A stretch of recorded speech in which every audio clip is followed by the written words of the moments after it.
everybody. Welcome in for another episode of Vol Club Confidential, sponsored by our great friends at Knoxville Smiles. I'm your host, Austin Price of VolQuest.com. Coming up tonight on the show, we have Tennessee tight end Miles Kitselman. But before we get to him, we bring in Will Watkins of the Volunteer Club. And Will, a lot of exciting times. We got the big tailgate at Oklahoma coming up this weekend. Absolutely. After Tennessee moving to 3-0 last weekend against Kent State. Love it. Yep. We'll be a big presence outside of Oklahoma, so I want to encourage everybody to come out and see us. Make sure you go into the app, reserve your tickets. We'll be right there outside the stadium on the corner of Jenkins and Asp, I think is the street, but right outside the stadium. Can't miss us. Lots of white tents, but again, get your ticket in the app, reserve your space, and we'll get you guys more information this week. Oklahoma's an exciting game because Tennessee fans have had the chance to go there once, but most of the fan base will have not have been there. So it's an 100%. opportunity for those that haven't been to go to one of the new schools. We'll have to wait at least a couple more years for Texas with them just flipping the schedule next year. A lot of new things and exciting things in the app, including 100%. a new show that you're piloting. Yeah, absolutely. So I want to make sure everybody's going into the app, checking out all the content we have.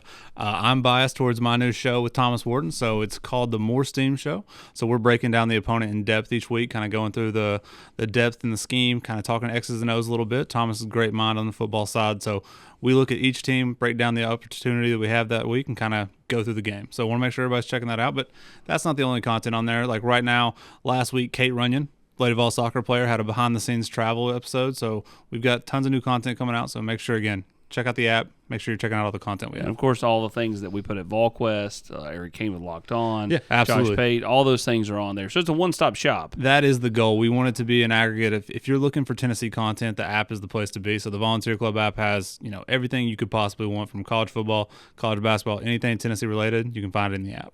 You can find it all on the Volunteer Club app, including his new show, More Steam. More Steam. Make sure you go and check it out. Now, for more on the great people at Knoxville Smiles, let's take a listen to Lance Hurd. Knoxville Smiles depend on us to make your smile better. Knoxville Smiles, are you happy with your smile today? Knoxville Smiles, we're all about smiles.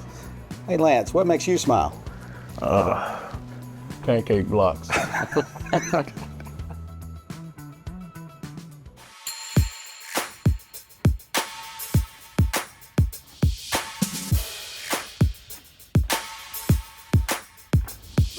How we doing? How about you? Good.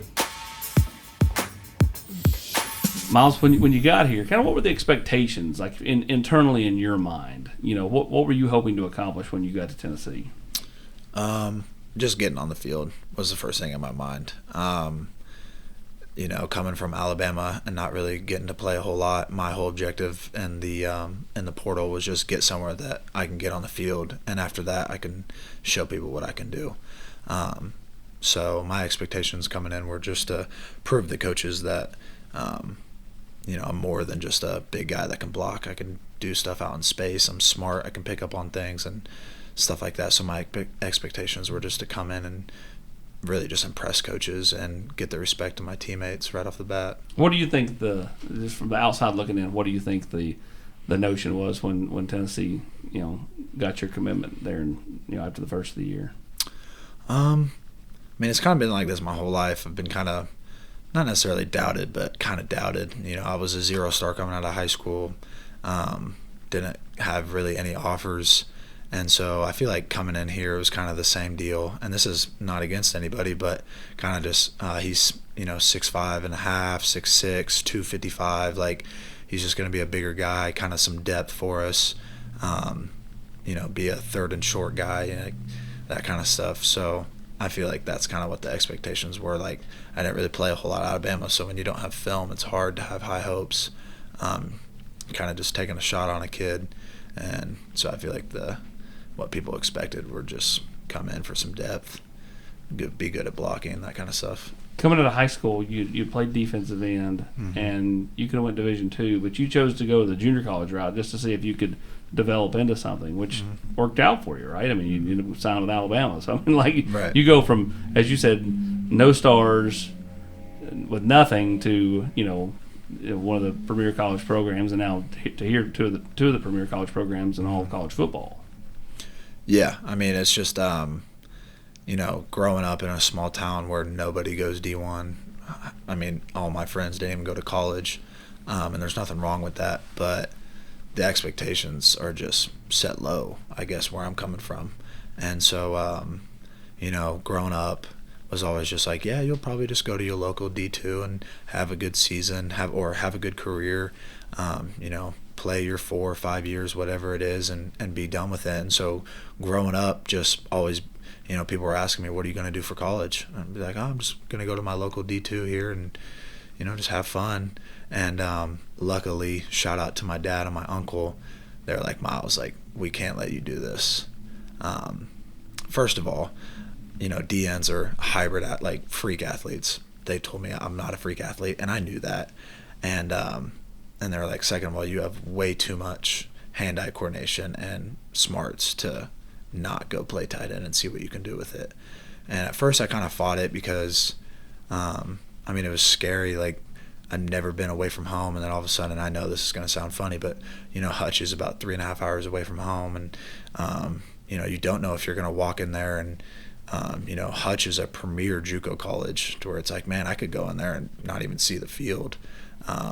But my dad and my uncle and my family talked me into it and said that you need to go bet on yourself, and I did. And I walked into Hutch, had some great coaches there that believed in me, and the rest is history. But one of those coaches was Coach Cook, who ends up being here, and he stood on the table for you when Tennessee was kind of maybe looking for a tight end, maybe not. Right. After they'd added Holden,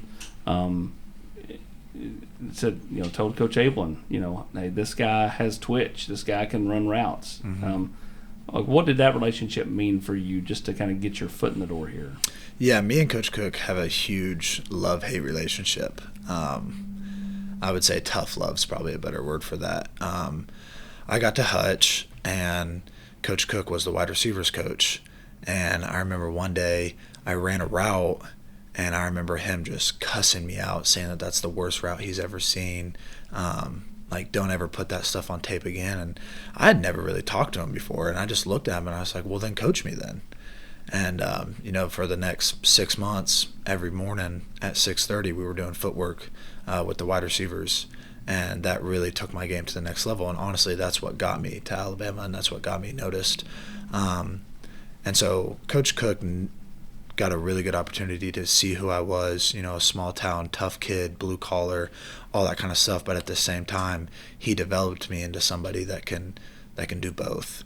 And so for him to be here, and for Abe's to trust him when he says, like, no, this kid's going to come in, he's a hard worker, and not only is he big and physical and tough, but he's going to be able to do some stuff for you out in space. I remember during spring practice, there started to be that little chatter out there, like, this kid's good, this kid's going to play, this kid, is catching everything, comes, he's an athlete and all this.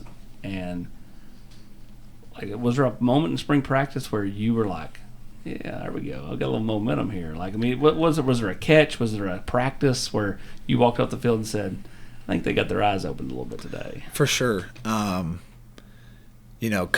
Confidence is everything. And every ball player knows that.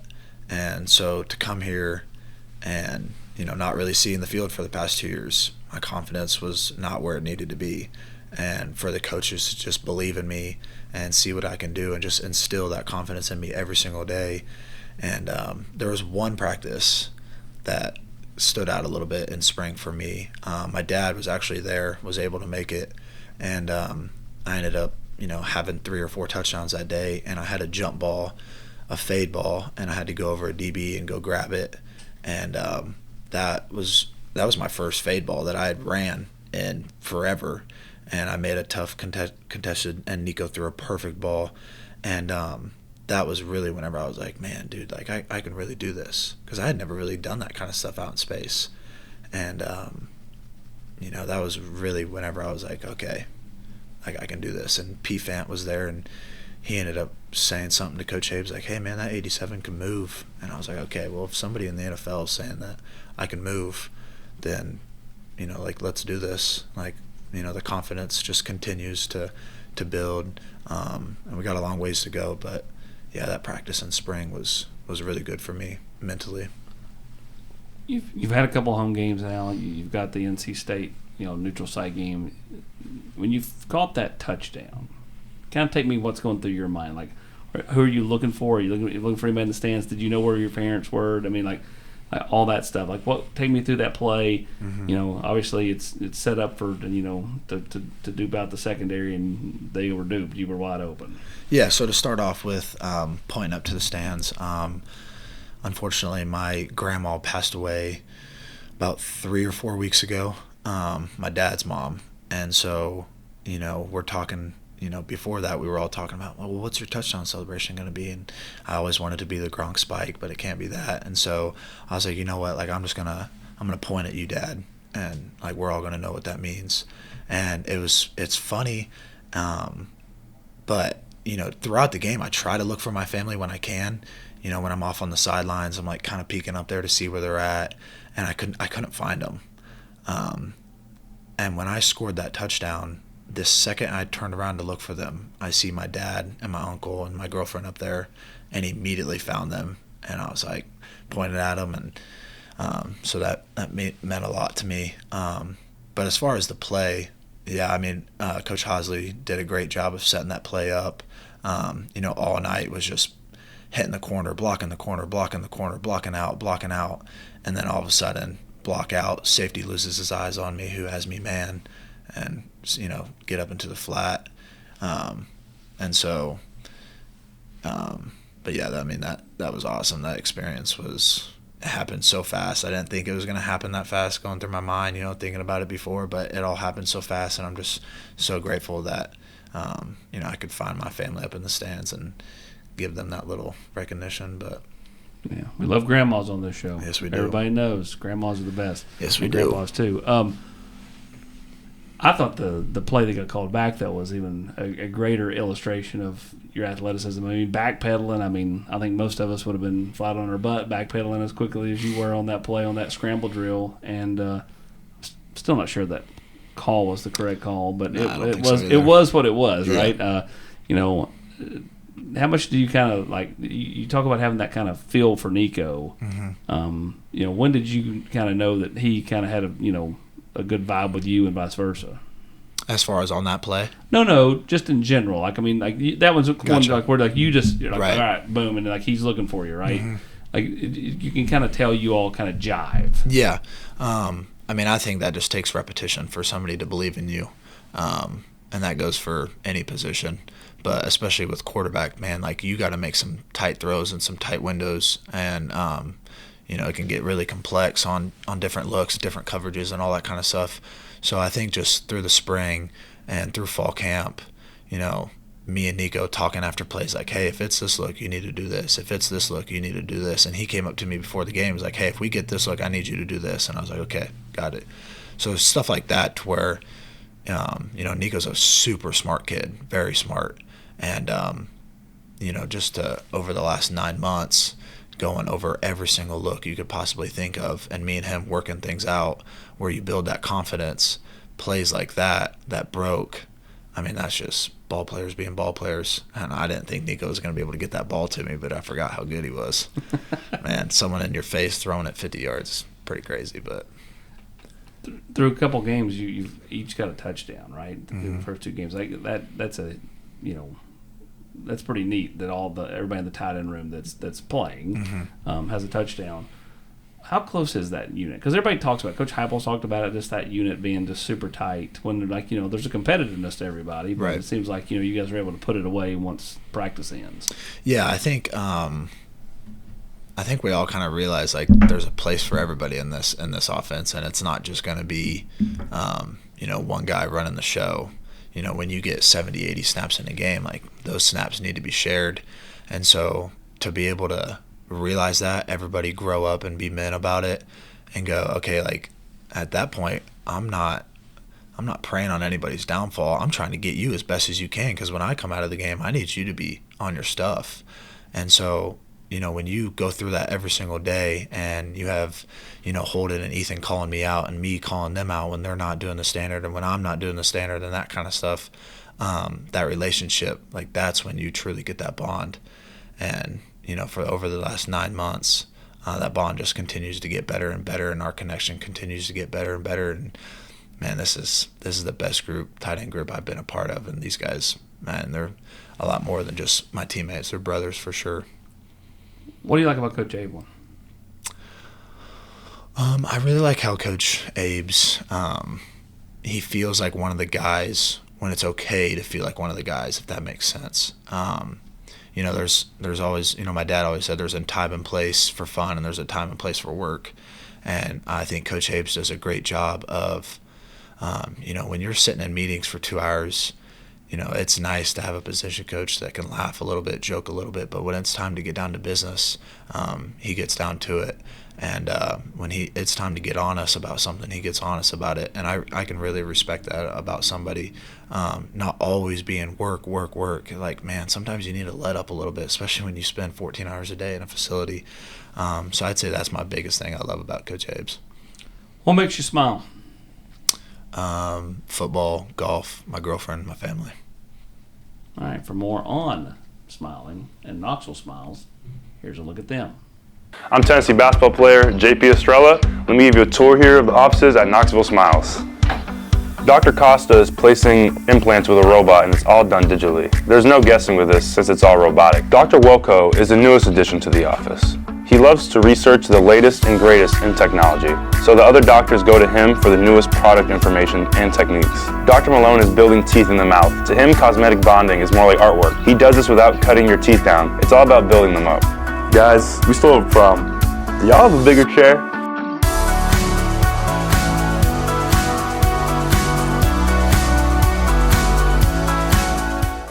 Continue to get your questions in on the Volunteer Club app.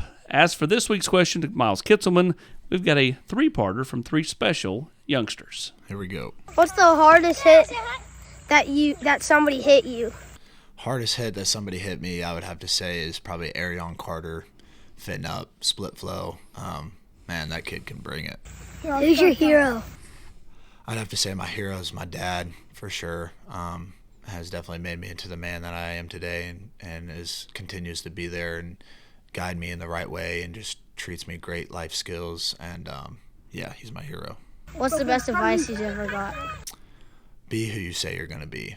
If you say that you're going to be somebody, then do it. If you say that you're going to work hard, work hard. If you say that you're going to wake up early, wake up early. If you say that you're going to give it your all, give it your all. So that's what I got. Continue to get your questions in on the Volunteer Club app. Maybe, just maybe, your question will be answered by one of the players or coaches that are right here on Vol Club Confidential, sponsored by Knoxville Smiles each and every week. Before the break for Knoxville Smiles, you referenced golf as something that makes you smile. You and Coach Abelin have that very much in common, as he loves golf. He's bragged on you. He says you can play quite a bit. It's kind of, can really put it out there off the tee. Kind of, where did the love for golf come from? And how long have you been playing? For sure. My dad played golf in college and played golf in high school. And, as us youngsters were growing up, he didn't get to play as much. But he tried to get me to play in high school. And obviously golf was just too boring for me in high school. And all of a sudden I get down to Alabama. And, in the summers you got a little bit of free time. And I'm like, oh, my buddies are going golfing. I'm like, I need to go golfing. So my dad, without a doubt, goes and buys me a sets of clubs, and he comes down to Tuscaloosa and we go out to the range, and he's giving me tips and all that kind of stuff. And so I've been playing here for about 2 years now, and I got my dad as a coach, and it's been a lot of fun. Coach Abelin, can put it out there pretty good for somebody that has to put down the clubs for long stretches. Mm-hmm. Yeah, no, I know whenever I go out, during the season, we don't really get any time to go out and play. And when I come back in the spring and try to go out there, it's rough. So for somebody that doesn't really get to play, me and him actually got to go and play together. And, man, he was striping it. It was like the first time he'd play in like 2 or 3 months. And me and him actually scrambled together and beat my dad and my uncle. So that was nice. Yeah. You got bragging rights. Oh, yeah, for sure. That's probably the only bragging rights I'll have with my dad in golf is when I scramble against him. You never know. You just continue to keep playing. Yeah, well, he's starting to get retired, so that's all he does is golf. So he keeps getting better and better, and I keep getting worse and worse. You wish you had taken advantage of Prairie Dunes out there in Hutchinson, Kansas? Yeah. So my tight ends coach at Hutch was a huge golfer and tried to get me out there, but at that time I wasn't playing. And I was like, man, I'm not going golfing. Looking back, I missed out. Missed out. Yes, you did. But guess what? You can always go back as an alum. Yeah. And try to cash in. with Well, somebody I don't know there. how Prairie Dunes is gonna compare out to the golf courses out here. Man, up here in the Smoky Mountains, these golf courses are crazy. They're amazing. Prairie Dunes is pretty special. I'll have to go see it. It's pretty special. What's something most people don't know about you? What's something most people don't know about me? Well, I was gonna say I'm a good golfer. What's something that most people don't know about me? Yeah, I'm gonna have to think about this one.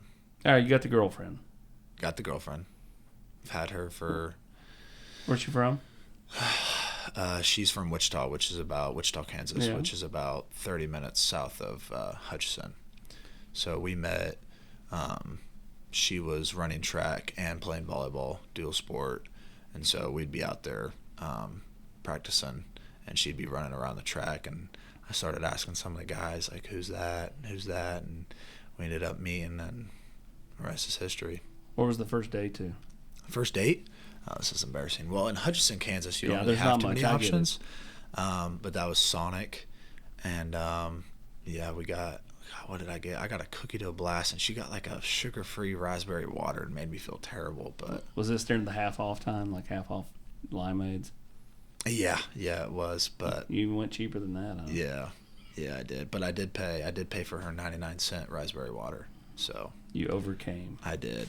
I really went overboard on that one.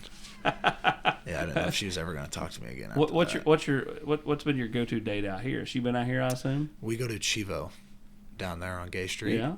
Yeah, get some good chips and queso and some guac. Yeah, that's been it.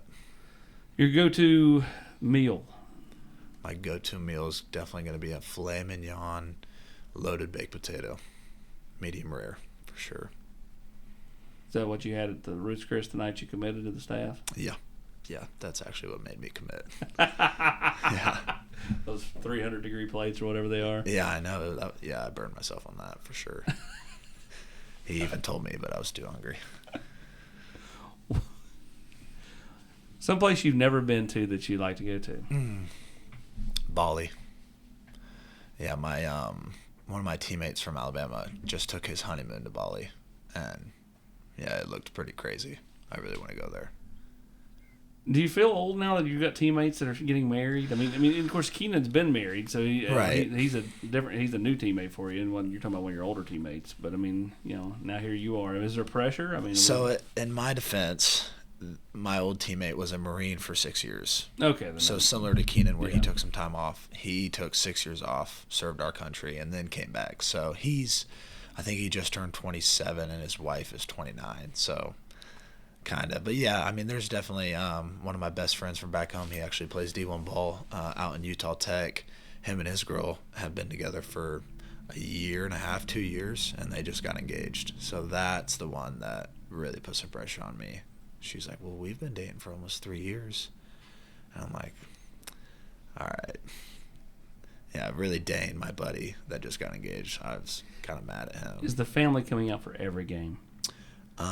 My dad and uncle make it to every game. My mom, I got a little 10-year-old brother who actually just started his first tackle youth football game. So she's, got a little one back home to still go to games and all that kind of stuff. Who's the one person? If I ask you to pull your phone out right now, and you can't use the girlfriend, Okay. who's the one person you know will answer if you call? You can always depend on. Dane Whalen. All right, call him. Call him. Put him on speaker. We do this every week on the show. Last year it was Jordan LeBron. This year's a little more interactive. Oh, man, he's out in Utah right now, so it's, 6:13. So let's see if he answers. He might be at practice. Could he be at practice? He might. They do early practice, so he might be at meetings still. Hello, gorgeous. What are you doing, buddy? What's going on, dude? I'm sitting here on a podcast, and they asked me who's the one person I could count on to answer the phone, and I said, old Dane Whalen. Hey. And you answered. You did not disappoint with the old "Hey, gorgeous." I can always count on you. Hey, I gotta pick you up every now and then, you know? I know. You do look in the mirror every day. I know. How was practice today? What podcast you on? What podcast am I on? It's for called Vol Club Confidential. Ball Club Confidential. So we're just answering some questions, getting to know me a little bit, and had to call the old best friend. I told him that you just got engaged and you put the pressure on me. So thanks for that.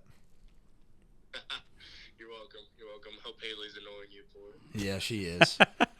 All right, buddy. Well, I'll see you later. Thanks for answering. All right. You got it. See you, big guy. All right, see you, bub. Oh, the legendary Dan Whalen. Yep. Assume, will you be best man in his wedding, or at least a groomsman? I'm assuming. Oh yeah, groomsman. I don't know about best man. He's got another kid that he grew up with, but for sure groomsman, and he'll be right up there with me. Do you have that kind of pegged out in your mind? Who's going to be a groomsman in this wedding that will eventually come? Yeah, well, that's tough because being at 3 different colleges, and then obviously I was at the same high school for my entire life. So you got, I actually had 3 buddies come down to the game, Chattanooga, that are my ride or dies. So they got to be in the wedding, and then you got, 2 or 3 guys from Bama, and hopefully here in the next couple months continue to grow relationships and have a couple guys from here and a couple guys from Hutch. I don't know if Haley has enough. I don't know if she has enough bridesmaids to keep up. So it's normally the opposite, right? I know, but Dylan Meyer, best man, grew up together with him, known him since I was 2 years old, so he's a lock. And you got a brother, you got people like Dane, so it's gonna be tough. But everybody's coming on the trip, on the bachelor trip. Yeah, everybody's coming. You got Abel, and he's getting married after the first of the year. He is, and the tight ends aren't invited. Isn't that some crazy stuff? You know why? Yeah, I know. Alcohol. Yeah, I know. Even though you're old enough. Yep, it's against the rules. But I was still disappointed. I know. He didn't invite you on his bachelor trip either. Yeah, that probably wouldn't be good either. Probably more alcohol there. He shot 144 at the Ocean Course. Yeah, that's what he was saying. Oh, that was so funny because he golfed with me like right before that and went out and shot like an 82, and then it's a different level. Yeah, which is what Prairie Dunes is, a different level. Yeah, and out there in Hutch, you're gonna have 30-mile-an-hour winds. You can bet on it. But Kansas, are you a big Chiefs guy? Yeah, I'm a Chiefs guy. I was a Packers guy there for a while because of Jordy Nelson. Yeah. His hometown is about 45 minutes away from where I grew up, and I loved Aaron Rodgers, and Jordy Nelson was just fun to watch. But yeah, I'm a big Chiefs guy. 87 all the way. Was that what number you wanted when you got here, or was that just kind of what they gave you? Yeah, that's what I wanted. I wanted that at Alabama, but is it because of Jordy Nelson? No, that's for Gronk. Okay. Yeah, Gronk's my guy. I follow now, yeah. Yeah. Gronk spike number. Not quite as big or talented as him, but got to have the number. Mount Rushmore of tight ends. Who you got? This might upset some people, but it is what it is. Gronk, number 1. And I'm gonna go Jason Witten, number 2. And then George Kittle, number 3. That's really going to upset some people. And then Travis Kelce, number 4. The reason behind George being above Travis, and Travis is a phenomenal player. Obviously, we all know that. But if you go and like what is a tight end? A tight end is somebody who can go cut out a C-gap, block man on duo, and then go and big body and be a mismatch outside. Well, if you look at Travis Kelce's film, pull up a clip where he's driving Aiden Hutchinson into the ground, or putting Joey Bosa on his back, or Nick Bosa. Travis isn't doing that. And so if you're gonna call Travis a tight end, the greatest tight end of all time, you got to show me some of that, because that's part of being a tight end. If not, put him in the Hall of Fame as a wide receiver. And that's not to put any dirt on Travis's career, because obviously it's been phenomenal. But you look at George Kittle's film, and it's like, man, that's a tight end. That is somebody who is unselfish, you watch receiver, he's like, I don't care. I love blocking. I love blocking more than I do going and catching touchdowns. And that's what a tight end's all about, because when you're really good at blocking, the touchdowns just fall on top of that. So that's kind of my reason behind it. And I know a lot of people still won't agree with me, but that's just my opinion. No, I think you picked 4 good ones. I mean, I don't think you could. I mean, there's always one you could go Tony Gonzalez, Go Ozzie Newsome, Ozzie who created Newsome, the tight end position. Kellen Winslow. Yeah. Antonio Gates is up there. Antonio Gates. Yeah, Mark Andrews is up there. I mean, there's a bunch of studs, but those guys are just different. I feel you. What's one thing you do since you got to Knoxville that maybe you didn't do elsewhere? For sure. I will say, at Alabama, I definitely lost a lot of hope. Whenever I got the offer, I was like, man, I'm going to step in there and I'm going to be on the field, and man, I'm going to be playing for Alabama. I'm going to be playing for Nick Saban. And then I get there, and it didn't quite turn out like that. I wasn't quite ready physically, and it just wasn't the turnout that I was expecting. So I lost a lot of hope. So like I mentioned earlier with Coach Cook, where, I'm up every morning, I'm doing my footwork, I'm keying in on film and all that extra stuff that really took my game to the next level. I got to Bama and I stopped doing those things. I really did, because I lost hope. I was like, man, if there's no hope, why would I get up an extra hour early to go do footwork? Or why would I stay an extra hour late to watch film when I'm not even going to be on the field? Which is the complete wrong way I took that. But I would say just coming back here into Knoxville and these coaches believing in me and me believing in myself and just having hope again. It's like, man, I got another chance. I got a second, like God gave me a second chance, and there's no way I'm going to let this slip through like I did over there at that other school. So, I mean, just extra footwork during the summers for sure. After practice, trying to key in on the jugs, just getting my hands right, extra film, all that extra stuff. I'm sure you're looking forward to the Alabama game. We won't give them any bulletin board material, but I do wonder. I have to go back and look. I do wonder if Tennessee were to win this year, if you would be the first player to ever be able to smoke the cigar on both sides of the rivalry. I don't know. I've never thought about that.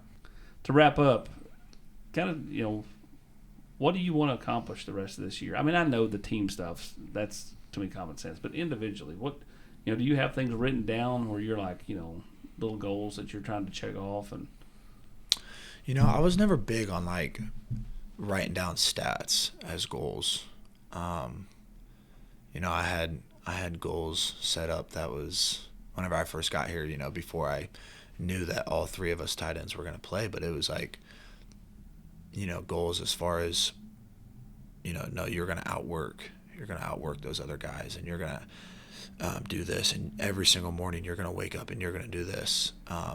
And every single day you're going to stay late and do this. And 3 times a week is route stuff footwork, and 3 times a week is working on the run game, and then 2 times a week is film.